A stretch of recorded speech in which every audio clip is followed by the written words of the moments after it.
है। देखिए इस प्रकार क्रोध के अति अग्नि को देख कर के क्रोध की अग्नि में बढ़े चले जा रहे थे परशुराम जी।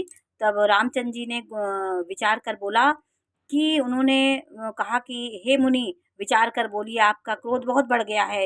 राम ने उनको समझाया कि हम क्षत्रिय हैं, देवता, दैत्य, राजा या और बहुत सी योद्धा हुए, चाहे बल में हमारे कितने भी बड़े हों, बराबर हों, चाहे कितने बलवान हों, लेकिन रण में हमें कोई ललकारे तो हम उसको सुखपूर्वक लड़ेंगे और काल ही क्यों ना हो उससे हम लड़ेंगे। ये क्षत्रियों का धर्म है। क्षत्रिय का शरीर धारण करके युद्ध में हम डरते नहीं हैं। नीच से भी अधिक कुल कलंक लग जाए लगा दिया। मैं स्वभाव से ही कहता हूँ कि कुल की प्रशंसा करके नहीं, रघुवंशी रण में काल से ही भी नहीं डरते हैं।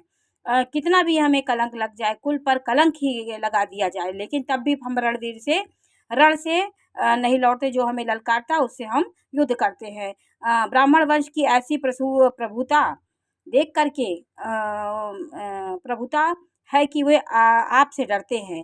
ब्राह्मण वंश की ऐसी ही प्रभुता है कि जो आपसे डरते हैं, वह सबसे निर्भय भी निर्भय हो जाता है, वह भी आपसे डरता है। श्री रघुनाथ जी ने कोमल और हंसपूर्ण वचन सुनकर परशुराम जी बुद्धि से पर्दे खुले, उनका अहंकार नष्ट हुआ।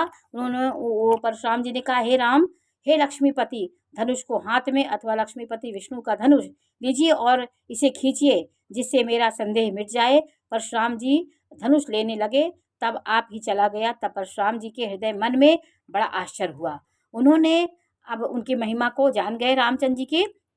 वो बोल रहे हैं कि जाना राम प्रभाव तब पुलक प्रफुल्लित गाध। 284 दोहे में है कि उन्होंने श्री रामचंद्र जी का प्रभाव जान लिया, उनका शरीर पुलकित हो गया, प्रफुल्लित हो गया, और वे हाथ जोड़कर वचन बोले कि प्रेम उनके हृदय में समाता नहीं था। वे रघुकुल रूपी कमल वन के सूर्य, हे राक्षसों के कुल रूपी घने जंगल को जलाने वाले अग्नि, आपकी जय हो। उन्होंने रामचंद्र जी को कहा कि आप राक्षस कुल के रूपी घने जंगल को जलाने वाले अग्नि हैं, आपकी जय हो। हे देवता, ब्राह्मण, गौ का हित करने वाले, आपकी जय हो। हे मद, क्रोध, लोभ, भ्रम के हरने वाले, आपकी जय हो। फिर परशुराम जी रामचंद्र जी की जय जयकार करने लगे। वे विनयशील, कृपा आदि गुणों के समुद्र और वचनों की रचना में अत्यंत चतुर हो, आपकी जय हो। सेवकों को सुख देने वाले, आपके अंगों से सुंदर और शरीर में करोड़ों कामदेवों की छवि धारण करने वाले, आपकी जय हो।